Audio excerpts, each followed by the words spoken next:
Hello students, आप सबको अपने चैनल में स्वागत करती हूँ। आज का ये वीडियो क्लास 10th का एनसीईआरटी साइंस हम लोग पढ़ रहे थे, है ना। उसमें से जो फिजिक्स का टॉपिक कवर पढ़ रहे थे, अध्याय 7 ये गति पढ़ लिए, ठीक है।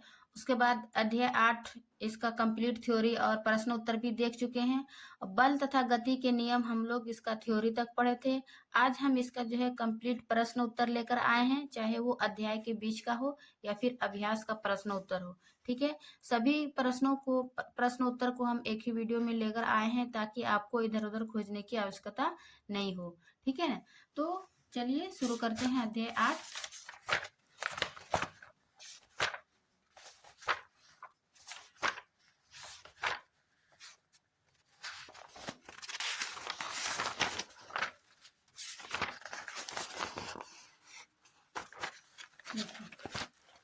ये याद पड़े थे बल तथा गति के नियम, ठीक है ना। तो इसका हम कंप्लीट थ्योरी देखें। अब इसके बीच का प्रश्न उत्तर क्या है देखते हैं, उसके बाद हम इसका उदाहरण लेकर आएंगे। देखिए ये पेज नंबर 102 प्रश्न है। पहला प्रश्न है, निम्न में किसका जड़त्व अधिक है, ठीक है ना। किसका जड़त्व अधिक है, तो जड़त्व हम बताए थे कि न्यूटन गति का पहला नियम में कि जिसका भार अधिक होता है उतना ही जड़त्व उसका अधिक होता है, ठीक है ना। तो एक रबड़ की गेंद एवं उसकी आकार का पत्थर, ठीक है ना, तो किसका जड़त्व अधिक होगा, ठीक है। एक का ए नंबर। तो देखिए एक रबड़ का गेंद एवं उसी आकार का पत्थर, कौन सा ज्यादा भार होगा, तो उसी का जड़त्व अधिक होगा, है ना। तो उसी आकार का पत्थर भारी होती है, तो चूंकि उसका भारी पदार्थ को अधिक जड़त्व होगा, है ना। तो उसी आकार का पत्थर, ये इसका आंसर हो जाएगा। फिर ये एक साइकिल एवं एक रेलगाड़ी, किसका जड़त्व अधिक होगा, तो एक रेलगाड़ी। फिर ये 5 रुपये का एक सिक्का एवं 1 रुपये का एक सिक्का, किसका जड़त्व अधिक होगा, ठीक है। तो इसका सही आंसर हो जाएगा कि 5 रुपये का सिक्का। यहाँ पर आंसर लिखिए कि उसी आकार का पत्थर, बी का रेलगाड़ी, सी का 5 रुपये का एक सिक्का, ठीक है। अब दूसरा प्रश्न क्या है, नीचे दिए गए उदाहरण में गेंद का वेग कितनी बार बदलता है जानने का प्रयास करिए, ठीक है ना। दिया हुआ है कि फुटबॉल का एक खिलाड़ी गेंद पर किक लगाकर गेंद को अपने टीम के दूसरे खिलाड़ी के पास पहुंचाता है। क्या है यहाँ कि एक खिलाड़ी दूसरे खिलाड़ी को मतलब गेंद को किक मारकर फेंकता है। तो जो एक खिलाड़ी सबसे पहले गेंद को फेंका, ठीक है ना, वो पहला वेग था, 0 से ये कुछ मतलब वेग हुआ। उसके बाद दूसरे खिलाड़ी के पास गए, फिर दूसरा खिलाड़ी क्या क्या किक मारकर उसको गोलकीपर के पास पहुंचाया, ये तो तीसरा हुआ। फिर तीसरा क्या क्या, यानी विपक्षी गोलकीपर क्या क्या गेंद को पकड़ता है और अपनी टीम के खिलाड़ी की ओर किक लगाता है, ठीक है ना। तो इसके साथ ही उस कारक की भी पहचान करें जो प्रत्येक अवस्था में बल प्रदान करता है। देखिए यहाँ पर क्या है कि पहला खिलाड़ी जिसका प्रारंभिक वेग 0 था, है ना, 0 से कुछ u यानी कि कुछ वेग हुआ, फिर ये तो पहला वेग था। फिर दूसरा खिलाड़ी के द्वारा जो है किक मारा, तो ये दूसरा वेग हुआ। फिर विपक्षी दल द्वारा पकड़ा, है ना, तो ये मतलब कि तीसरा वेग हो गया। फिर जो है चौथा कि गोलकीपर द्वारा पुनः गेंद को, है ना, किक मारा, तो इस प्रकार जो वेग बराबर जो है वो 4 बार बदलता है ना। इसका आंसर क्या होगा कि वेग कितनी बार बदल रही है, तो 4 बार। प्रत्येक बार जब कुछ मतलब चेंज होता है कि पहला खिलाड़ी से दूसरा खिलाड़ी, दूसरा खिलाड़ी से तीसरा खिलाड़ी, तो इस प्रकार जो है उसका वेग परिवर्तन हो रहा है, चेंज हो रहा है। और इस प्रकार कुल कितनी बार चेंज हुआ है, तो 4 बार, ठीक है ना। तो दूसरा प्रश्न यही था। फिर तीसरा प्रश्न देखते हैं कि किसी पेड़ की शाखा को तीव्रता से हिलाने पर कुछ पत्तियां झड़ जाती है, क्यों। जब हम पेड़ की शाखा को हिलाते हैं तीव्रता से, तेजी से, तो पत्तियां झड़ जाती है, तो इसका क्या कारण है, ठीक है ना। तो इसका कारण देखिए कि जब पेड़ की शाखा को तीव्रता से हिलाया जाता है तो शाखाएं गति में आ जाती है। जब पेड़ को हिलाते हैं तो वो गति में आ जाती है, ठीक है ना, परंतु पत्तियां विरामावस्था में ही रहती है। देखिए उसकी शाखा जब हिलाते हैं तो उसकी शाखाएं यानी कि जो शाखा है ना, वो तीव्रता में आ जाती है, परंतु पत्तियां जो है वो विराम अवस्था में ही रहती है। ठीक है, तो विराम जड़त्व के कारण पत्तियां अपनी इसी अवस्था में रहना चाहती है। ठीक है ना, जब हम जड़त्व पढ़ा रहे थे तो जड़त्व विराम, जड़त्व गति, जड़त्व, तो इस प्रकार जो पत्तियां गति में ही रहना चाहती है, अर्थात पत्तियां जो है अवस्था परिवर्तन का विरोध करती है, यानी कि वो स्थिर में ही रहना चाहती है, अपनी अवस्था में ही रहना चाहती है।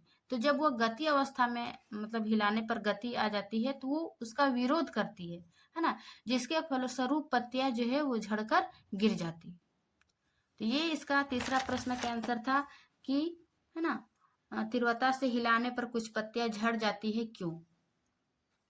फिर चौथा प्रश्न कि जब कोई गतिशील बस अचानक रुकती है तो आप आगे की ओर झुक जाते हैं, है ना। देखिए इसका ये एक्सप्लेन करने के लिए आंसर क्वेश्चन पूछा जाता है कि जब कोई गतिशील बस अचानक रुकती है तो आगे की ओर झुक जाते हैं, और जब विरामावस्था से गतिशील होती है तो पीछे की ओर झुक जाते हैं, क्यों। ये दो कंडीशन दिया है, दोनों को बताइए कि जब गतिशील बस को अचानक रुकती है तो हम आगे की ओर झुक जाते हैं, और जब विराम अवस्था में रहती है और गतिशील होती है तो हम पीछे की ओर झुक जाते हैं, क्यों। ठीक है ना, इसमें दो स्थिति है। देखिए 4 का प्रथम स्थिति में क्या है कि जब गतिशील बस अचानक रुकती है, ठीक है ना, तो इस स्थिति में हमारा शरीर भी गतिशील होता है, क्योंकि हम पहले से ही गतिशील है और अचानक रुक जाती है तो हमारा शरीर गतिशील है, और हमारे शरीर का निचला हिस्सा जो बस के साथ गतिशील है तुरंत रुक जाता है। ठीक है ना, निचला हिस्सा बस के साथ जो गतिशील था वो तुरंत रुक जाता है, परंतु ऊपरी हिस्सा गति के जड़त्व के कारण अभी भी गतिशील में ही रहना चाहता है ना, गतिशील में ही रहना चाहता है ना, ऊपर का हिस्सा। अतः बस में सवार व्यक्ति आगे की ओर झुक जाते हैं, यानी कि ऊपरी हिस्सा जो है बस के गति के कारण जो है गति में ही रहना चाहता है। ठीक है, तो गतिशील में ही रहना चाहता है, अतः बस में सवार व्यक्ति आगे की ओर झुक जाता है। ठीक है ना, इसका कारण है। अब दूसरा स्थिति क्या था कि जब हम ठहरी हुई बस में बैठे हो और अचानक बस चल पड़े तो हमारे शरीर का निचला बस की सतह के संपर्क में, है ना, संपर्क में होने के कारण तुरंत गतिशील हो जाती है। अब जब बस अचानक रुकी हुई थी और अचानक चल पड़े तो हमारा शरीर का निचला भाग जो है वो शरीर की सतह बस की सतह के संपर्क में होने के कारण तुरंत गतिशील हो जाता है। ठीक है, अब परंतु शरीर का ऊपरी भाग विराम जड़त्व के कारण विरामावस्था में ही रहने की चेष्टा करता है। ठीक है ना, जिसके परिणाम स्वरूप हम पीछे की ओर झुक जाते हैं। तो ये दो स्थिति है ना, कि पहला स्थिति और दूसरा स्थिति हम देखें, है ना, गतिशील बस और अचानक बस। गतिशील बस में क्या होते हैं, हम आगे की ओर झुक जाते हैं, और मतलब विरामावस्था में बस में पीछे की ओर झुक जाते हैं। तो ये दो कंडीशन याद रखिएगा, क्यों। ठीक है, अब हम अध्याय के बीच का प्रश्न उत्तर में जो है वो उतना ही था। अब हम अभ्यास के प्रश्न उत्तर को देखेंगे। अभ्यास में टोटल जो है ये देखिए 17 क्वेश्चन है। 17 क्वेश्चन को हम डिटेल एक्सप्लेनेशन करेंगे। ठीक है ना, पहला है कि जब कोई वस्तु शून्य बाह्य असंतुलित बल अनुभव करती है, क्या किसी भी वस्तु के लिए अशून्य वेग से गति करना संभव है। क्या कह रहा है कि कोई वस्तु जो है वो शून्य बाह्य असंतुलित बल अनुभव करती है। ठीक है, तो क्या किसी भी वस्तु के लिए अशून्य वेग से गति करना संभव है। यदि हाँ तो वस्तु के वेग के परिणाम एवं दिशा पर लगने वाली शर्तों का उल्लेख करें। ठीक है ना, यदि नहीं तो कारण स्पष्ट करें। यदि हाँ तो उसकी स्थिति या संभव को लिखे, या फिर नहीं तो उसका कारण भी लिखे। तो इसका सही आंसर हो जाएगा कि हाँ, क्या है कि किसी वस्तु के लिए अशून्य वेग से गति करना संभव है। ठीक है ना, क्या है कि किसी वस्तु के लिए अशून्य वेग से गति करना संभव है। ऐसा निम्नलिखित स्थितियों में संभव हो सकता है। किस मतलब किस कारण से या किस स्थिति में ऐसा संभव है उसका कारण देना है, ठीक है ना। तो पहला क्या है कि जब वस्तु एक सीधी सरल रेखा में एक समान चाल से चल रही है तब क्या होगा, वस्तु के लिए अशून्य वेग से गति करना संभव है, ठीक है ना। दूसरा कारण होगा कि जब चाल के परिमाण में कोई परिवर्तन नहीं हो रहा है, दूसरा कारण हो गया। तीसरा क्या है कि जब गति की दिशा में कोई परिवर्तन नहीं हो, उसकी दिशा में कोई परिवर्तन नहीं हो, उसकी चाल के परिमाण में कोई परिवर्तन नहीं हो। चौथा क्या है कि वायु का प्रतिरोध अवश्य ही शून्य होना चाहिए, ठीक है। वायु का प्रतिरोध है क्या, अवश्य ही शून्य होना चाहिए। फिर है पांचवा, जब वस्तु की सतह तथा जमीन के बीच घर्षण बल का मान शून्य हो। जब एक वस्तु दूसरे वस्तु के बीच क्या होगा, घर्षण बल, तो सतह तथा जमीन के बीच घर्षण बल का मान शून्य हो।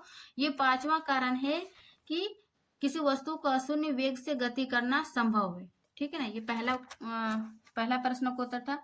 अब दूसरा क्या है कि जब किसी छड़ से एक दरी है ना को पीटा जाता है तो धूल के कण बाहर आ जाते हैं, स्पष्ट करें।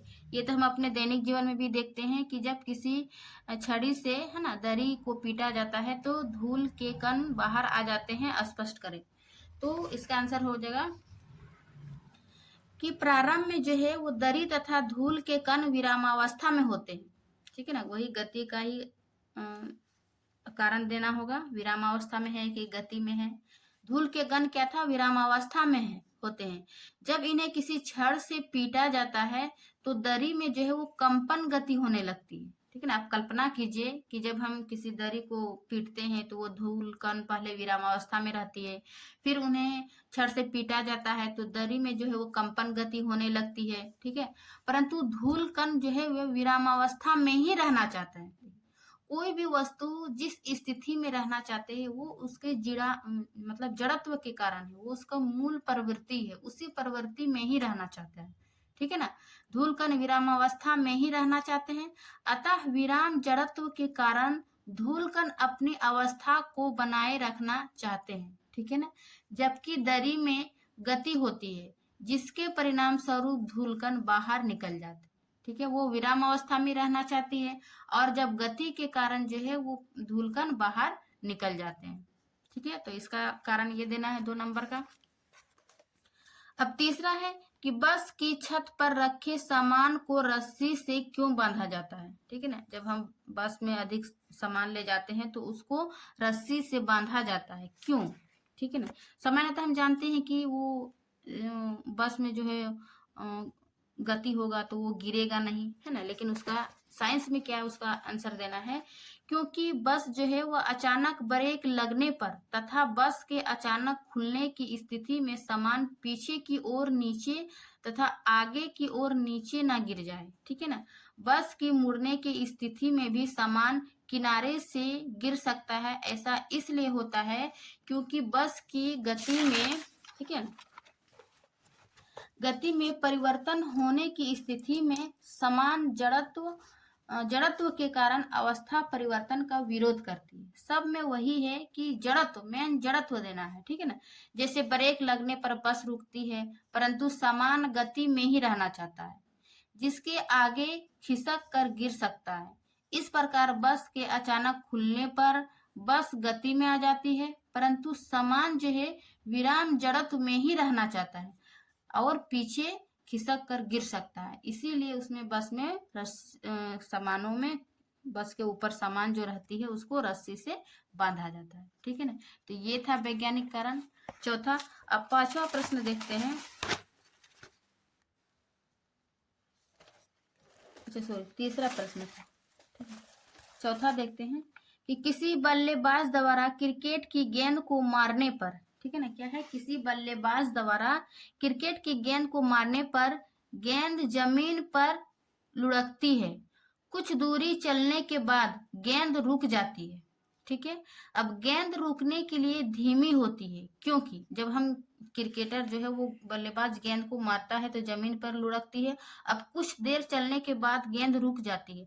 अब गेंद रुकने के लिए धीमी होती है क्यों धीमी होती है, क्योंकि बल्लेबाज ने गेंद को पर्याप्त प्रयास से हिट नहीं किया है या फिर वेग गेंद पर लगाए गए बल के समानुपाती है, या फिर गेंद की गति की दिशा में विपरीत एक बल कार्य कर रहा है, या फिर गेंद पर कोई असंतुलित बल कार्य नहीं है, अतः गेंद विरामावस्था आने के लिए प्रयासरत है। देखिए, जब कोई दो वस्तु के बीच, देखिए गेंद पर जब क्रिकेटर गेंद को मारता है तो जमीन पर लुढ़कती है, तो जमीन द्वारा जो बल लगाया जाता है वो एक घर्षण बल लगा रहे हैं, यानी कि गेंद द्वारा जो लगा बल और जमीन के द्वारा जो विपरीत बल लगता है उसको घर्षण बल कहते हैं।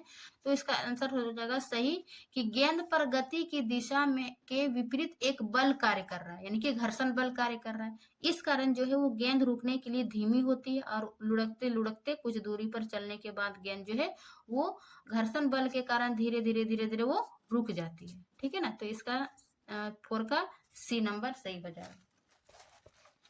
फिर 5वां नंबर क्या है, ये इधर ऑब्जेक्टिव टाइप का है, बनाने का है। जो सूत्र हम थ्योरी में बताए हैं वो फॉर्मूला इसमें अप्लाई होगा।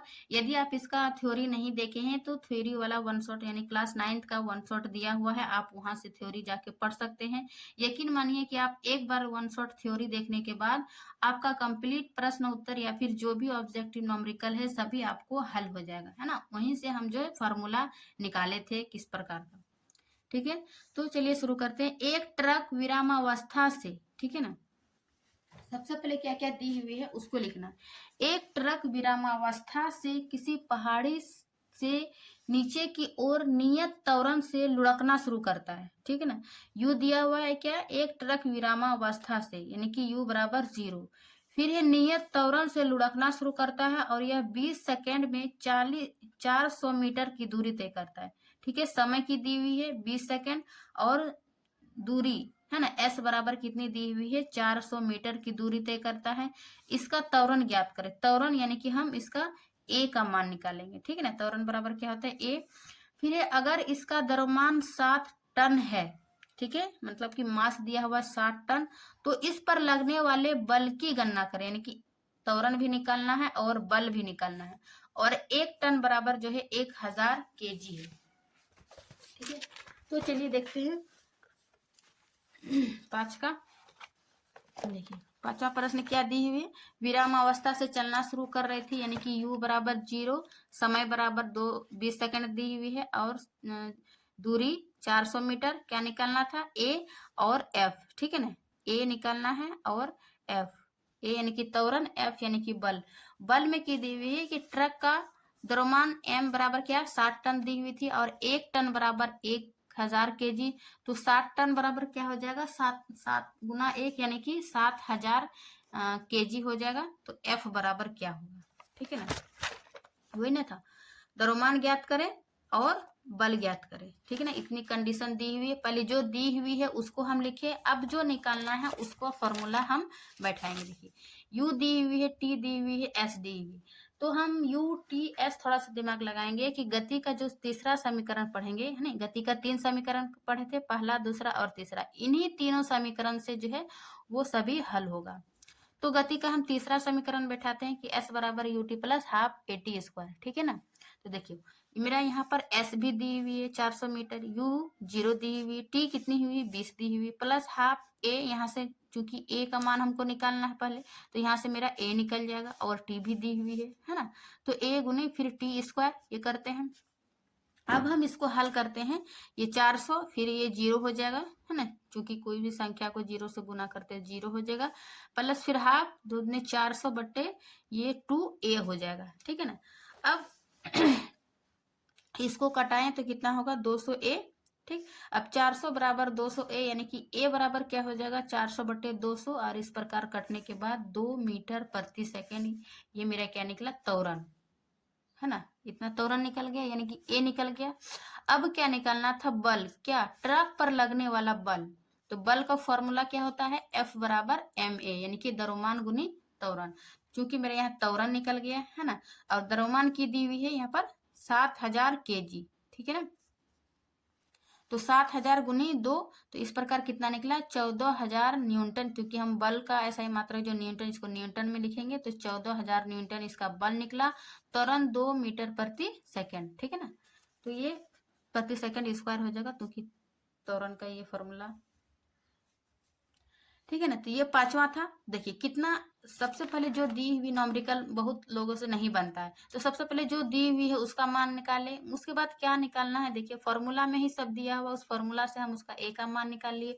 फिर एफ का यानी कि बल निकालने बोल रहा है, तो बल का फॉर्मूला में निकाल दिए, मेरा आंसर निकल गया। ठीक है, अब हम छठा क्वेश्चन देखते हैं कि 1 केजी द्रव्यमान के एक पत्थर को, ठीक है, द्रव्यमान दी हुई कितना, 1 केजी, पत्थर को 20 मीटर प्रति सेकंड के वेग से झील की जमी हुई सतह पर फेंका जाता है, तो पत्थर 50 मीटर की दूरी तय करने के बाद रुक जाता है। पत्थर और बर्फ के बीच लगने वाले घर्षण बल की गणना करें। द्रव्यमान दी हुई है और क्या दी हुई है, एक पत्थर को यू दी हुई है 20 मीटर के वेग से, है ना, प्रारंभिक वेग दी हुई है, और दूरी यानी कि एस दी हुई है। तो हमें क्या निकालना है, पत्थर और बर्फ के बीच लगने वाले घर्षण बल। ठीक है ना, घर्षण बल निकालने के लिए सबसे पहले हमको ए निकालना होगा। देखिए की दी हुई है, पत्थर का द्रव्यमान 1 केजी, फिर वेग दी हुई है 20 मीटर प्रति सेकंड, है ना, एस दी हुई है यानी कि दूरी 50 मीटर। जब वो रुक जाती है यानी कि अंतिम वेग, तो v बराबर 0 होगा। ठीक है ना, तो अब हम यहाँ पर त्वरण निकाल लेंगे, उसके बाद घर्षण बल निकालेंगे, क्योंकि बल का फॉर्मूला ma होता है। देखिए तो a निकालने के लिए हम ये फॉर्मूला भी अप्लाई कर सकते हैं, v बराबर है ना, गति का दूसरा समीकरण v स्क्वायर बराबर u स्क्वायर प्लस 2as। ठीक है, क्योंकि v भी दी हुई है, u भी दी हुई है, ठीक है, और s भी दी हुई है, तो यहाँ से हम a का मान निकाल लेते हैं। देखिए अब किसी का विद्यार्थी में ये होगा कि यहाँ पर हम ये फॉर्मूला क्यों नहीं बैठाएं, तो यहाँ पर देखिए, यहाँ पर v का मान नहीं दी हुई है और यहाँ पर v का मान दिया हुआ है ना, दिया हुआ है कि जब वो विरामावस्था में रुक जाता है तो v का मान जो है वो 0 होगा। तो इस प्रकार v का भी मान दी हुई है, u का भी मान दी हुई है, तो हम इसका दूसरा समीकरण में बैठाएंगे। ठीक है, ये थोड़ा सा फॉर्मूला पढ़ने के बाद थोड़ा सा लगाइएगा कि क्या दिया हुआ है और कौन सा फॉर्मूला बैठाएंगे। तो चलिए v0 u क्या दी हुई 20 और 2 a निकालना हमको, s कितना दी हुई 50 मीटर। ठीक है ना, तो ये हो जाएगा स्क्वायर 400 प्लस 2 5 दूनी 10 100 a। ठीक है ना, अब a बराबर, इसको प्लस 100 a है, इसको इधर करते हैं तो माइनस हो जाती है ना, और ये 400, तो a बराबर माइनस 400 बटे 100, है ना, इस प्रकार कितना हुआ, माइनस, ये कट जाती है, तो माइनस 4 मीटर पर सेकंड स्क्वायर, यानी कि त्वरण जो है मेरा नेगेटिव निकला, यानी कि घर्षण बल निकालने बोला, तो घर्षण बल जब त्वरण नेगेटिव निकला तो घर्षण बल मेरा क्या निकला, नेगेटिव निकलेगा, यानी कि इसके विपरीत बल कार्य कर रहा है। तो घर्षण बल यानी कि बल बराबर क्या हो जाएगा, ma यानी द्रव्यमान कितनी दी हुई है, 1 केजी, है ना, 1 केजी दी हुई, तो 1 गुनी ये जो निकला त्वरण a -4, तो ये गुना हो जाएगा -4 न्यूटन, यानी कि बल -4 न्यूटन निकला, यानी कि घर्षण बल जो है विपरीत दिशा में कार्य कर रहा है। तो ये 6 नंबर का घर्षण बल निकालने बोल रहा था, है ना, घर्षण बल की गणना करें, तो ये निकल गया। अब 7वां प्रश्न देखते हैं कि एक 800 केजी द्रव्यमान का रेल इंजन प्रति 2000 केजी द्रव्यमान वाले 5 डिब्बों को सीधी पटरी पर खींचा जाता है। ठीक है, कंडीशन समझिए और उसको पहले लिखिए। एक 800 केजी द्रव्यमान का रेल इंजन, ठीक है, क्या है, रेल इंजन 200 ग्राम केजी द्रव्यमान वाले 5 डिब्बों को सीधे पटरी पर खींचा जाता है। यदि इंजन 40,000 न्यूटन का बल आरोपित करता है तथा यदि पटरी 5,000 न्यूटन का घर्षण बल लगाती है, तो ज्ञात करें क्या, नेट त्वरण बल तथा रेल का त्वरण। ठीक है ना, दोनों का निकालना है। तो इसका जो नेट त्वरण होगा, है ना, तो वो इंजन द्वारा आरोपित बल के बराबर होगा। ठीक है ना, तो ये इंजन द्वारा, देखिए ए नंबर का क्या होगा कि नेट त्वरण बल बराबर क्या होगा, इंजन द्वारा जो आरोपित बल है माइनस कर देंगे पटरी का घर्षण बल, तो ये हमारा नेट त्वरण बल निकल जाए। ठीक है ना, और इंजन द्वारा आरोपित बल कितनी दी हुई है, ये 40,000, है ना, और माइनस कर देंगे कि पटरी द्वारा घर्षण बल, तो ये 5000 न्यूटन, है ना। 40,000 माइनस 5000 तो बराबर क्या निकला मेरा 35,000 न्यूटन। ये क्या निकला नेट त्वरण बल, ठीक है ना। तो ये नंबर का हो गया। अब दूसरा क्या है कि रेल का त्वरण, तो रेल का त्वरण यानी कि रेल का द्रव्यमान जो दी हुई है ना, रेल का द्रव्यमान क्या है 8 एक की रेल द्वारा इंजन 8000, और इसको जो है इसको प्लस कर देंगे, ये कितनी दी हुई है 5 न्यूटन, है ना, 5 गुने ये 2000, ये 8 जोड़ 5 गुनी 2000 कर देंगे, तो ये मेरा 8000 और ये इधर 10,000, तो कितना हो गया मेरा 18,000 kg। ये क्या निकला रेल द्वारा रेल का त्वरण, ठीक है ना। अब हम बल इस मतलब मान निकालेंगे, त्वरण अभी नहीं निकला, अभी इसको एक करेंगे। तो एफ का फॉर्मूला में बैठाते हैं, एफ बराबर एम ए, ठीक है।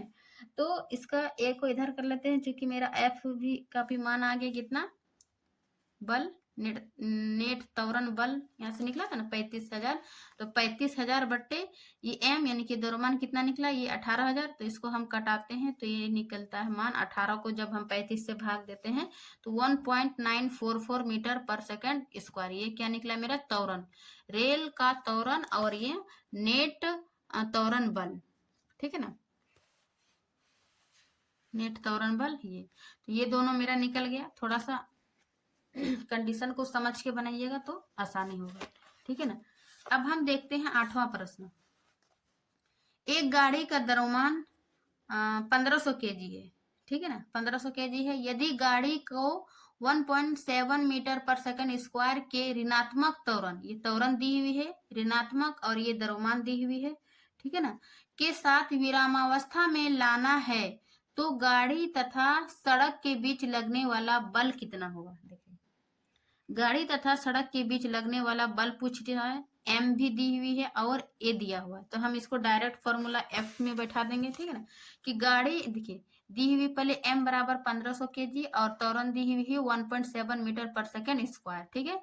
तो गाड़ी तथा सड़क के बीच लगने वाला बल यानी कि बल का फॉर्मूला में डायरेक्ट बैठा देते हैं कि एफ बराबर एम है, ठीक है ना। तो एम 1500 गुने ए त्वरण 1.7 मीटर, ठीक है, क्योंकि ये ऋणात्मक बोला था ऋणात्मक दिए। अब हम इसको गुना करते हैं तो ये इतना निकलता है यानी कि 2550 न्यूटन ऋणात्मक बल लगा रही गाड़ी द्वारा, ठीक है ना। तो यही होगा कि गाड़ी तथा सड़क के बीच लगने वाला बल कितना है 2550 न्यूटन, वो भी विपरीत यानी कि ऋणात्मक बल लगा रही है। तो 8वां प्रश्न था, कितना आसान है कि जो दिया हुआ है बल और त्वरण उसको फॉर्मूला में बैठा दिए, हो गया, ठीक है। अब प्रश्न नंबर 9 देखिए कि किसी क्या है एम द्रव्यमान की वस्तु जिसका वेग भी है, ठीक है ना, किसी द्रव्यमान यानी कि एम द्रव्यमान की वस्तु जिसका वेग भी है का संवेग क्या होगा। ऑप्शन दी हुई एम भी होल स्क्वायर, एम भी स्क्वायर, हाफ एम भी स्क्वायर या एम भी, तो इसका आंसर हो जाएगा डी, 9 का डी नंबर, ठीक है ना, एम भी। अब 10वां प्रश्न देखते हैं कि हम एक लकड़ी के बॉक्स को 200 न्यूटन बल लगाकर उसे नियत वेग से फर्श पर धकेलते हैं तो बक्से पर लगने वाला घर्षण बल क्या होगा। देखिए जब हम लकड़ी के बॉक्स को एक 200 न्यूटन बल लगाकर उसे नियत वेग से फर्श पर धकेलते हैं तो बक्से पर लगने वाला घर्षण बल क्या होगा। तो चूंकि बक्से का वेग जो क्या क्या बोल रहा है कंडीशन दिया है नियत है ना, बक्से का क्या है वेग नियत है, और हम जब बक्से द्वारा जो घर्षण बल लगाते बक्से को हम जितना बल से घिसकाते हैं धकेलते हैं तो वो क्या होगा बक्से द्वारा जो आरोपित बल होगा वो उतना ही घर्षण बल लगाएगा ना। क्वेश्चन समझिए यहाँ पे नियत कंडीशन दी हुई, जब नियत है जब हम 200 न्यूटन लगा रहे हैं तो बक्से द्वारा घर्षण बल भी 200 न्यूटन ही लगाएगा, ठीक है ना। तो इसका आंसर हो जाएगा क्योंकि बक्से का वेग नियत है इसलिए बक्से पर लगने वाला घर्षण बल बराबर बक्से पर जो आरोपित बल है उसको क्या होगा बराबर हो जाएगा। तो इस प्रकार इसका सही आंसर हो जाएगा कि 200 न्यूटन ही होगा, ठीक है ना, इसका आंसर 10 का। अब 11 क्या है कि गति के क्या है गति के तृतीय नियम के अनुसार जब हम किसी वस्तु को धक्का देते हैं तो वस्तु उतने ही बल के साथ हमें भी विपरीत दिशा में धक्का देती है। ये गति का तीसरा नियम था। अब क्या कंडीशन बोल रहा है कि यदि वह वस्तु एक ट्रक है, माना कि वह वस्तु एक ट्रक है जो सड़क के किनारे खड़ा है, ठीक है ना, संभवतः हमारे द्वारा बल आरोपित करने पर भी गतिशील नहीं हो पाएगा, ठीक है। यदि विद्यार्थी इसे साबित करते हुए कहता है कि दोनों बल विपरीत एवं बराबर है तो एक दूसरे को क्या है, एक दूसरे को निरस्त कर देते हैं। इस तर्क पर अपने विचार दे और बताएं कि ट्रक जो है वो गतिशील क्यों नहीं हो पाता है। एक कंडीशन दी हुई है कि गति का तृतीय नियम में हम पढ़े थे कि वस्तु को धक्का देने पर उतने ही वस्तु बल कार्य कर रहा है, लेकिन जब हम ट्रक को धक्का देते हैं तो वो आगे नहीं खिसकता है, ना कोई बल लगाता है। तो इस प्रकार हम कैसे मतलब समझेंगे कि वो अपना चाह रहा है कि इस तर्क पर अपने विचार दे और बताए कि ट्रक गतिशील क्यों नहीं हो पाता है, ठीक है ना, जब हम बल लगा रहे हैं। तो इसका देखिए तर्क थोड़ा सा लंबा होगा, आप लिख लीजिएगा, है ना। क्या है कि विद्यार्थी द्वारा यह साबित करना है कि दोनों बल विपरीत एवं बराबर है। उसको विपरीत एवं बराबर यानी कि गति का तीसरा नियम समझना है। कैसे? जो एक दूसरे को निरस्त कर देते हैं, एकदम तर्कहीन है, ठीक है ना। क्या है ये? एकदम तर्कहीन है। यह सत्य है कि क्रिया का प्रतिक्रिया बल विपरीत तथा बराबर होते हैं, किंतु ये बल दो अलग अलग वस्तुओं पर कार्य करते हैं, ठीक है ना। प्रश्न में हमारे द्वारा आरोपित बल ट्रक पर लगेगा, जबकि ट्रक द्वारा आरोपित बल प्रतिक्रिया बल हम पर लगेगा, ठीक है। अतः क्रिया तथा प्रतिक्रिया बल एक दूसरे को निरस्त नहीं कर सकते हैं। जहां पर ट्रक के गतिशील होने की बात है तो ट्रक का द्रव्यमान अधिक है, तो इस कारण उसका जड़त्व भी अधिक होगा। अतः ट्रक को गतिशील करने के लिए अधिक बल की आवश्यकता होगी। हमारे द्वारा ट्रक पर आरोपित बल उसकी तुलना में बहुत कम है, इस कारण ट्रक गतिशील नहीं हो पाता है। देखिए, क्योंकि ट्रक का जो है वो द्रव्यमान यानी कि जड़त्व अधिक है और जो विद्यार्थी द्वारा जो लगाया जा रहा बल वो बहुत कम है, इस कारण ट्रक गतिशील नहीं हो पाता है। तो ये गति मतलब गति का तीसरा समीकरण प्रत्येक क्रिया के प्रति विपरीत प्रतिक्रिया हो रहा है। इस प्रश्न में जो है ना उसको तर्कहीन किया गया ट्रक और विद्यार्थी के बीच, ठीक है ना। तो ये एक्सप्लेन है, आप यहाँ से भी लिख सकते हैं और अगर ज्यादा लॉन्ग क्वेश्चन आएगा तो आप यहाँ से लिख सकते हैं, ठीक है ना। तो ये 11 प्रश्न था। अब हम 12 प्रश्न देखते हैं। क्या है? 200 ग्राम द्रव्यमान की एक हॉकी की गेंद, देखिए क्या दी हुई, दिमाग में ही बैठा दीजिए, पढ़ते जब पढ़ रहे हैं उसी समय बैठाइए कि क्या दिया हुआ है ना, उसी समय मतलब मन में सोच लीजिए। 200 द्रव्यमान 200 ग्राम द्रव्यमान की एक हॉकी की यानी कि एम दी हुई है 200 ग्राम, ठीक है ना। गेंद 10 मीटर प्रति सेकेंड यानी कि क्या दी हुई 10 मीटर प्रति सेकेंड, ये मेरा से गति कर रही है यानी कि गति कर रही है, तो ये वेग है, द्रव्यमान एम और गति वेग दी हुई यू दी हुई है। यह एक हॉकी स्टिक से इस प्रकार टकराती है कि यह 500 मीटर प्रति सेकेंड के वेग से अपने प्रारंभिक मार्ग पर वापस लौटती है। फिर क्या दिया हुआ है कि वो अपने गेंद का प्रारंभिक वेग से, है ना 5 मीटर के वेग से अपने प्रारंभिक मार्ग पर वापस लौटती है, यानी कि ये भी मान सकते हैं, है ना, अंतिम वेग से वापस लौटती है। तो हॉकी स्टिक द्वारा आरोपित बल द्वारा हॉकी की गेंद में आए संवेग परिवर्तन के परिमाप का परिकलन कीजिए, ठीक है ना। तो आइए जानते हैं। देखिए क्या दिया हुआ है, गेंद का द्रव्यमान यानी कि m बराबर 200 ग्राम। तब हम इसको किलो में चेंज करेंगे केजी में, तो ये 1000 से भाग देकर इसको 0.2 kg हो गया, है ना, 200 ग्राम को। फिर प्रारंभिक वेग क्या दिया हुआ है 10 मीटर पर सेकेंड। अब गेंद का प्रारंभिक संवेग संवेग बराबर क्या होता है एम यू, है ना। mu यानी कि 0.m ये द्रव्यमान 0.2 गुना 10 ये तो हो जाएगा 2 kg, है ना, m प्रति सेकेंड।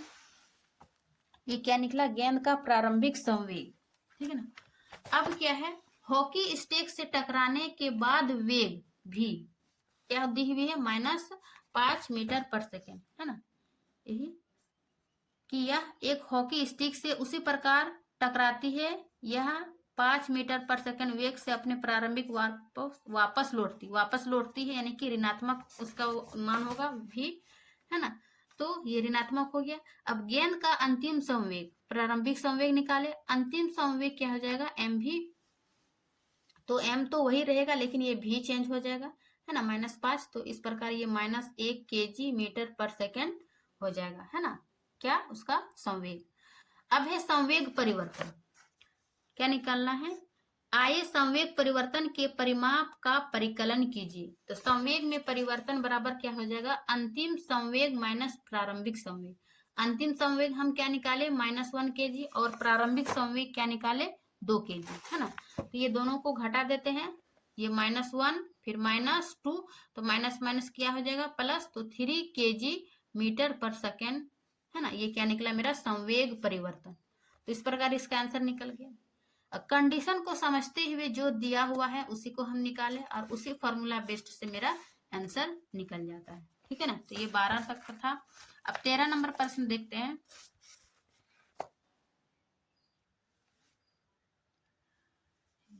अब 13 नंबर क्या है कि 10 ग्राम, है ना, 10 ग्राम द्रव्यमान की एक गोली सीधी रेखा में 150 मीटर पर सेकेंड के वेग से चलकर एक लकड़ी के गुटके से टकराती है। क्या है कि 10 ग्राम द्रव्यमान यानी कि m दी हुई है, फिर एक गोली सीधी रेखा में 150 मीटर पर सेकेंड के वेग से चलकर, यानी कि u दी हुई है 150, एक लकड़ी के गुटके से टकराती है और इतना समय के बाद, यानी कि समय दी हुई है, गोली लकड़ी को कितनी दूरी तक भेदेगी, यानी कि एस निकालना है। लकड़ी के घुटके द्वारा गोली पर लगाए गए बल के परिणाम की गणना करें, ठीक है ना। अब घुटके से टकराती है यानी कि जब रुक जाती है या अंतिम वेग इतना के बाद रुक जाती है, तो जब रुकती है ये अंतिम वेग तो इसका हो जाएगा v बराबर 0, है ना। तो क्या दी हुई पहले वो लिख लेते हैं। देखिए गोली के द्रव्यमान यानी कि m बराबर 10 ग्राम दी हुई है, u बराबर 150 मीटर पर सेकेंड दी हुई है, समय बराबर 0.03 सेकेंड और v बराबर 0, यानी कि जब रुक जाती है वहीं पर अंतिम वेग होगा। तो इसका f निकालना है, यानी कि बल निकालना है और दूरी s बराबर निकालना है, ठीक है। तो चूंकि s के लिए हमको s बराबर ut चाहिए, है ना, u दी हुई t भी।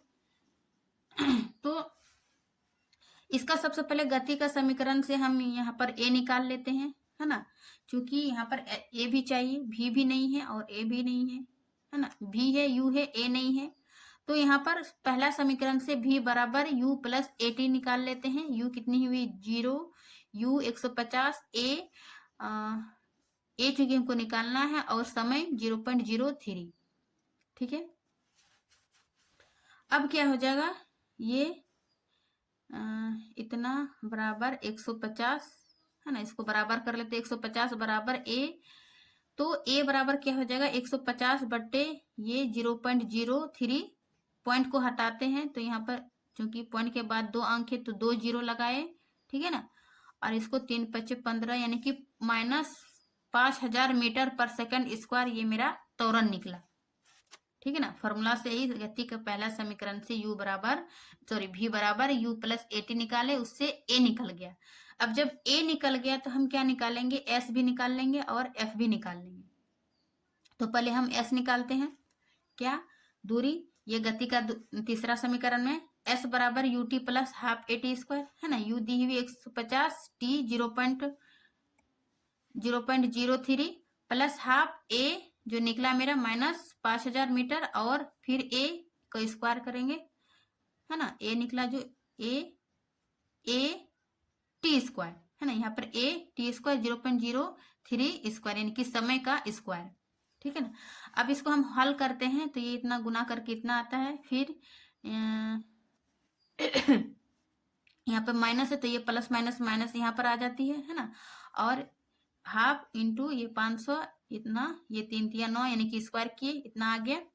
अब कंप्लीट इसको हल करते हैं तो ये इसको गुना करेंगे तो ये 4.5 आएगा, और फिर इसको कटाते हैं तो ये 2.25, और इस प्रकार 4.5 में माइनस करेंगे 2.45 तो ये 2.25 आएगा, है ना, मीटर। ठीक है, तो ये मेरा S का मान निकल गया। अब हम इसको बल निकालेंगे, क्योंकि बल भी पूछ रहा है। तो लकड़ी के घुटके द्वारा लगाया गया बल यानी कि F बराबर क्या हो जाएगा, M है। तो M मेरा क्या दी है, निकाले मैं सॉरी क्या M की दी हुई कितना बना रहे हैं 13 का ना, 10 ग्राम है ना, 10 ग्राम। तो हम 10 ग्राम को किलो में चेंज करेंगे तो बट्टे 1000 से भाग देते हैं तो इस प्रकार 0.0 kg निकलता है। तो 0.0 kg गुने ए क्या निकाले हम, -5000। ठीक है ना, इसको गुना करते हैं तो -50 न्यूटन, ये मेरा क्या निकला, लकड़ी के गुटके द्वारा लगाया गया बल यानी कि F निकला। फिर क्या निकाले हम, ये इसका स्पीड है ना, चाल दूरी निकाले, और उसके बाद पहले हम ए का मान निकाल लिए गति का पहला समीकरण का, फिर तीसरा समीकरण से S का मान निकाल लिए, उसके बाद F का मान बैठा दिए, है ना। तो इस प्रकार ये 13 नंबर पूछ रहा था कि कितनी दूरी भेदेगी गुटके द्वारा लगाए गए बल के परिणाम की गणना करें। 13 नंबर का हो गया। अब हम 14 नंबर का देखते हैं कि एक वस्तु जिसका द्रव्यमान 1 kg है, ठीक है, क्या दी हुई है, M 10 मीटर पर सेकेंड के वेग से एक सीधी रेखा में चलते हुए विरामावस्था में, ठीक है ना, U बराबर दी हुई है 10 मीटर, विरामावस्था में रखे 5 kg द्रव्यमान के एक लकड़ी के गुटके से टकराती है। फिर दूसरा द्रव्यमान दी हुई, पहला द्रव्यमान और दूसरा द्रव्यमान लकड़ी के गुटके से टकराती है। उसके बाद दोनों साथ साथ उसी सीधी रेखा में गति करते हैं। टकराने के बाद जो है वो साथ साथ गति कर रही है। संघट के पहले तथा बाद के कुल संवेगों की गणना करें। आपस में जुड़े हुए संयोजन के वेग की भी गणना करें। देखिए, जब हम द्रव्यमान संरक्षण की है ना पढ़ रहे थे, संरक्षण के नियम, उसी में तक था कि लकड़ी टकराने के बाद और टकराने से पहले उन दोनों का निकाले थे कि वेग में क्या परिवर्तन हुआ है। ठीक है ना, उसी से रिलेटेड है ये 14 नंबर। तो आइए देखते हैं कि पहले जो दी हुई है, यानी कि पहला द्रव्यमान M1 बराबर 1 kg है ना, और दूसरा द्रव्यमान 5 kg। अब पहला वेग 10 मीटर पर सेकेंड और दूसरा वेग जो है वो 0 हो जाएगा। क्यों, क्योंकि यहाँ क्या है, द्रव्यमान के एक लकड़ी के घुटके से टकराती है, उसके बाद दोनों साथ साथ उसी सीधी रेखा में गति करते हैं। ठीक है ना, तो U हो जाएगा यहाँ पर 0। ठीक है, अब टकराने से पहले दोनों का कुल संवेग क्या हो जाएगा, टकराने से पहले दोनों का तो कुल संवेग दोनों का योग होगा, क्योंकि संवेग बराबर क्या होता है, M है ना, MU। ठीक है ना, MV।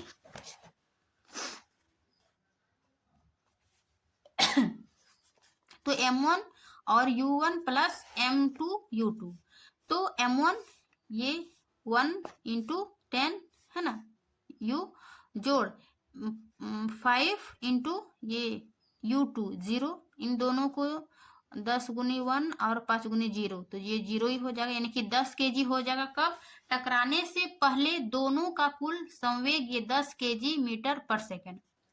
अब जो है वो टकराने के बाद कुल संवेग है ना, संघट के बाद कुल संवेग 10 kg पर मीटर हो जाएगा। अब जुड़े हुए वस्तुओं का द्रव्यमान, अब जब दोनों वस्तु जुड़ा यानी कि M1 जोड़ M2, तो 1 जोड़ 5 यानी कि 6 kg।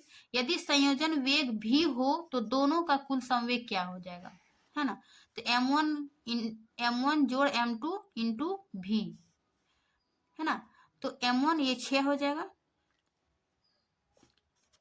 6 निकाला 6 kg।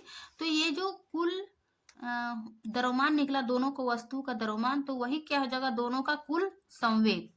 यहाँ पर वही पूछ रहा था कुल संघट के पहले तथा बाद के कुल संवेगों की गणना करें, आपस में जुड़े हुए संयोजन के वेग की भी गणना करें। तो वेग हो जाएगा ये 6 वोल्ट है ना, अतः 6 भी बराबर 10 यानी कि इसके बराबर हो जाएगा किसके, कुल संवेग के बराबर 10 kg है ना। तो अब भी का मान निकालेंगे तो भी बराबर 10/6 और इस प्रकार इसको कटाते हैं तो 2 3 6 2 5 10 यानी कि 5/3 मीटर पर सेकंड।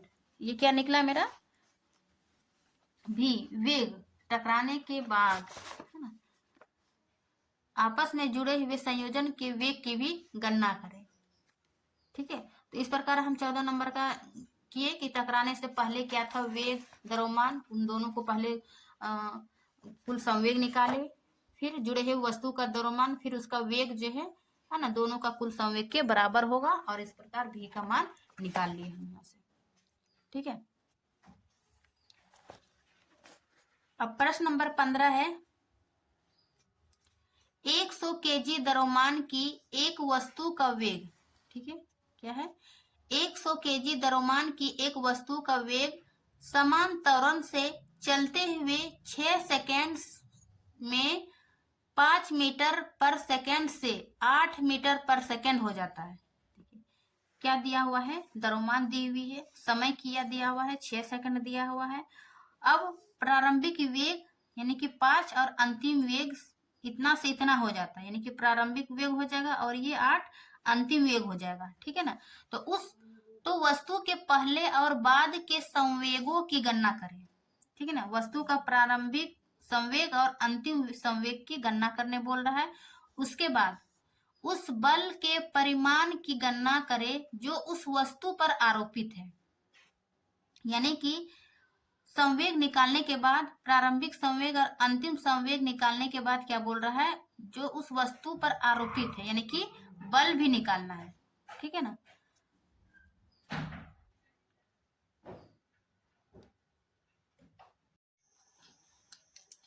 ठीक है, तो सबसे पहले क्या दिया हुआ है उसको हम लिख लेते हैं, उसके बाद हम बनाएंगे। ठीक है, क्या दिया हुआ है, वस्तु का द्रव्यमान 100 kg, ठीक है, और समय बराबर 6 सेकेंड, प्रारंभिक वेग जो है वो 5 मीटर प्रति सेकेंड और अंतिम वेग 8 मीटर प्रति सेकेंड। ठीक है ना, प्रारंभिक वेग 5 मीटर प्रति सेकेंड और अंतिम वेग 8 मीटर। उसके बाद वस्तु के पहले और बाद के संवेगों की गणना करें। तो वस्तु का सबसे पहले हम प्रारंभिक संवेग निकालते हैं, तो संवेग यानी कि P बराबर क्या होता है, mu। ठीक है, तो m यहाँ क्या दिया हुआ है, 100 गुना प्रारंभिक 5, तो 100 गुनी 5 बराबर 500 kg मीटर पर सेकेंड। ठीक है ना, ये क्या हो जाएगा, वस्तु का प्रारंभिक से। अब वस्तु का अंतिम संवेग निकालते हैं। ठीक है, तो उसी प्रकार m भी, तो 100 m वही है 100, भी कितना हुआ है 8। ठीक है ना, तो 100 गुनी 8 यानी कि 800 kg मीटर पर सेकेंड।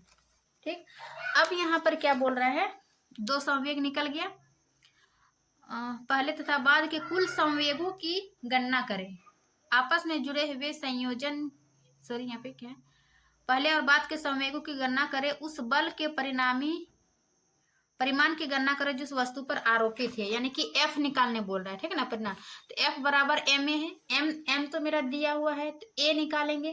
a कैसे निकालेंगे, यानी कि त्वरण, तो इसको गति के पहला समीकरण से निकाल लेते हैं, v बराबर u प्लस at। ठीक है, क्योंकि v भी मेरा है अंतिम 8 और u कितना है 5, जोड़ a निकालना है और समय जो है मेरा 6 सेकेंड है। ठीक है ना, तो चूंकि हमको समय निकालना है तो 6 गुनी a है ना, और इसको इधर कर देते हैं, प्लस है तो माइनस, 5 माइनस 8 बराबर -6, a बराबर -3, क्योंकि 5 में 8 है गया -3। ठीक है, उसके बाद तब a बराबर क्या हो जाएगा 3/6, यानी इसको जब भाग देते हैं तो 0.05 मीटर पर सेकेंड स्क्वायर। ठीक है ना, ये मेरा a निकल गया। उसके बाद a निकलने के बाद हम वस्तु पर जो आरोपित बल है यानी कि F बराबर ma, उसका फॉर्मूला में बैठाते हैं। m क्या है 100, m वही हो रहेगा ठीक है ना, 100 और ए कितना निकला 0.5 मीटर पर सेकेंड स्क्वायर। अब इन दोनों को गुना कर देते हैं तो बराबर 50 न्यूटन, यानी कि क्योंकि बल का ऐसा ही मात्रक जो है वो न्यूटन है तो इसको 50 न्यूटन लिखते हैं कि वस्तु पर जो है आरोपित बल 50 न्यूटन निकला। उसके बाद देखिए पहले हम क्या किया, जो जो दिया हुआ है उसको निकाले, उसके बाद वस्तु का प्रारंभिक संवेग, वस्तु का अंतिम संवेग निकाल करके, है ना, उसको बल निकालेंगे। बल निकालने से पहले हम ए का मान निकाल ले गति के पहला समीकरण से, उसके बाद फिर उसका फॉर्मूला में बैठा दिया और 50 न्यूटन मेरा मान आ गया। ठीक है, अब हम अगला प्रश्न देखेंगे। अगला प्रश्न है 16वां। क्या है, अख्तर, किरण और राहुल किसी राजमार्ग पर बहुत तीव्र गति से चलती हुई कार में सवार है। अचानक उड़ता हुआ कोई कीड़ा गाड़ी के सामने के शीशे से आ टकराया और शीशे से चिपक गया। ठीक है, अख्तर और किरण इस स्थिति पर विवाद करते हैं कि किरण का मानना है कि कीड़े के संवेग परिवर्तन का परिमाण कार के संवेग परिवर्तन के परिमाण की अपेक्षा बहुत अधिक है, क्योंकि कीड़े के वेग में परिवर्तन का मान कार के वेग में परिवर्तन के मान से बहुत अधिक है। अख्तर ने कहा कि चूंकि कार का वेग बहुत अधिक था, अतः कार ने कीड़े पर बहुत अधिक बल लगाया, जिसके कारण कीड़े की मौत हो गई। ठीक है, अब राहुल ने एक नया तर्क देते हुए कहा कि कार तथा कीड़ा दोनों पर समान बल लगा और दोनों के संवेग में बराबर परिवर्तन हुआ। इन विचारों पर अपनी प्रतिक्रिया दे। ठीक है, तो सबसे पहले प्रश्न को 1 से 2 बार पढ़िए, समझिए, उसके बाद आप यहाँ पर उत्तर एक्सप्लेन देख सकते हैं। ठीक है ना, उत्तर आप देखिए कि यहाँ पर जो है किरण और अख्तर दोनों का तर्क गलत है, जबकि राहुल का तर्क सही है, क्योंकि क्रिया के बराबर प्रतिक्रिया होगी, अर्थात कार तथा कीड़े दोनों पर समान बल लगा और दोनों के संवेग में बराबर परिवर्तन हुआ। ये क्या है, न्यूटन के तीसरे नियम के अनुसार। संवेग संरक्षण का सिद्धांत भी यही कहता है, संवेग संरक्षण के सिद्धांत पर यह कार्य कर रहा है कि किसी निकाय का संवेग परिवर्तन एक समान होता है, चूंकि कीड़े का द्रव्यमान कार की तुलना में कम है, इस कारण कीड़े के वेग में परिवर्तन अधिक हुआ, जबकि कार के वेग में परिवर्तन बहुत कम हुआ। ठीक है ना, तो इस प्रकार इस 16 नंबर का उत्तर का एक्सप्लेन कर सकते हैं। ठीक है, अब आज का ये 17वां नंबर क्वेश्चन अभ्यास प्रश्न के लास्ट प्रश्न है, गति एवं बल तथा गति के नियम का। ठीक है, तो देखते हैं, एक 10 केजी द्रव्यमान की घंटी 80 सेंटीमीटर की ऊंचाई से फर्श पर गिरी। ठीक है ना, 10 केजी द्रव्यमान दी हुई है और 80 सेंटीमीटर ऊंचाई के फर्श पर गिरी, यानी कि मेरा अर्थ दिया, सॉरी एस बराबर दी हुई है और ये एम बराबर। ठीक है, इस अवस्था में घंटी द्वारा फर्श पर स्थानांतरित संवेग के मान की गणना करें। परिकलन में सरलता हेतु नीचे की ओर दिष्ट त्वरण का मान 10 मीटर पर सेकंड स्क्वायर ले। क्या क्या क्या दिया हुआ है पहले हम उसको लिख लेते हैं, उसके बाद क्या निकालने बोल रहा है कि स्थानांतरित संवेग मान की गणना करें। परिकलन में सरलता हेतु नीचे की ओर दिष्ट त्वरण का मान इतना दिया हुआ है, एस बराबर दी हुई है, द्रव्यमान बराबर दिया हुआ है। तो हमें निकालना क्या है कि फर्श पर स्थानांतरित संवेग, है ना, फर्श पर स्थानांतरित संवेग के मान की गणना करें, यानी कि संवेग निकालना है हमको। ठीक है ना, तो पहले दिया हुआ है वो लिख लेते हैं। क्या, घंटी का द्रव्यमान बराबर 10 केजी, एस बराबर 80 सेंटीमीटर, इसको मीटर में चेंज करेंगे तो 100 से भाग देंगे। ठीक है, 80 बाई 100 मीटर। उसके बाद यू बराबर यहाँ क्या है 0, है ना, यानी कि प्रारंभिक वेग 10 केजी फर्श पर गिरी, और भी हमको निकालना है। ठीक है ना, यू दी हुई है, एम दी हुई है, एस दी हुई है, तो हम गति के दूसरा समीकरण से भी का मान निकाल लेते हैं। उसके बाद हम क्या निकालेंगे, चूंकि संवेग निकालने बोल रहा है और संवेग बराबर क्या होता है एम भी। ठीक है ना, तो एम तो दी हुई है, भी निकालने के लिए हम गति का दूसरा समीकरण लिखते हैं, भी स्क्वायर बराबर यू स्क्वायर प्लस 2as। ठीक है ना, भी स्क्वायर निकालना है हमको, यू कितना ही हुई 0, 2 इंटू ए मतलब ए भी दिया हुआ है त्वरण, हाँ ये 10 मीटर पर सेकंड स्क्वायर दिया हुआ है। ठीक है ना, तो यहाँ पर ए भी लिख दीजिए कि ए बराबर जो है वो 10 मीटर पर सेकंड स्क्वायर दी हुई है ना त्वरण। तो 10 बैठा है, फिर एस का क्या मान निकाले कि उसको मीटर में चेंज किए तो 80/100, यहीं पे लिख दिया 80/100 है ना। उसके बाद ये 0 0 कटाए, 0 0 ये कटा तो 8 दूनी 16, 16 0 16, भी स्क्वायर बराबर 16, तो भी बराबर क्या हो जाएगा 4 चौक यानी कि 4 मीटर पर सेकेंड। ये क्या निकला मेरा भी है ना, अंतिम वेग। उसके बाद अब वही बोल रहा था कि स्थानांतरित संवेग के मान की गणना करें। तो फर्श से टकराते समय घंटी का संवेग, ठीक है, उसका फॉर्मूला बैठाते हैं एम भी। एम तो मेरा दिया हुआ है 10 किलोमीटर और भी हम अभी क्या निकाले 4, तो 4 गुनी 10 बराबर कितना हो गया 40 kg मीटर पर सेकेंड। तो जो फर्श से टकराते समय घंटी का संवेग हुआ वही क्या हो जाएगा फर्श पर स्थानांतरित संवेग, है ना। फर्श पर स्थानांतरित संवेग बराबर कितना जो निकाले 40 kg मीटर पर सेकेंड, ये ठीक है। तो इस प्रकार जो है न्यूमेरिकल बनाने में जिसको परेशानी होती है तो सबसे पहले जो दिया हुआ है उसको लिखिए, उसके बाद जो बोल रहा है निकालने के लिए क्या वो सभी फॉर्मूला में आ रहा है, यदि नहीं है तो वो फॉर्मूला किससे आएगा, ये गति के तीसरा पहला दूसरा तीसरा ये दोनों समीकरण तीनों समीकरण याद कर लीजिएगा, उसी से जो है वो सारा मान आ जाएगा, चाहे ए भी यू भी, है ना। तो इस प्रकार अभी तक जितना भी प्रश्न हम देखिए गति का दूसरा तीसरा पहला यही समीकरण बैठा है ना। तो यदि आप इसका थ्योरी नहीं पढ़े हैं कंप्लीट तो चैनल के प्लेलिस्ट क्लास 9 NCERT है, उसमें जो है फिजिक्स का प्लेलिस्ट बना हुआ है। यदि आप क्लास 10 का भी देखना चाहते हैं तो क्लास 10 का कंप्लीट फिजिक्स केमिस्ट्री बायो तीनों जो है वो उसका प्लेलिस्ट बना हुआ है। तो आप वन शॉट वीडियो यानी कि थ्योरी देखना चाहते हैं तो आप वहां पे जाके देख सकिए। उसके बाद ठीक है, उसके बाद आप थ्योरी देखने के बाद आपका न्यूमेरिकल जो बनाइएगा तो थ्योरी में जो हम ये सूत्र सब उससे निकालते हैं तो आपको यहाँ पर अप्लाई करने में काफ़ी हेल्पफुल रहेगा, ठीक है। तो चलिए आशा करती हूँ कि ये वीडियो और जानकारी अच्छी लगी होगी, अच्छी लगी तो लाइक एंड सब्सक्राइब ज़रूर करिए। मिलते हैं इसके नेक्स्ट क्लास में, तब तक के लिए थैंक यू।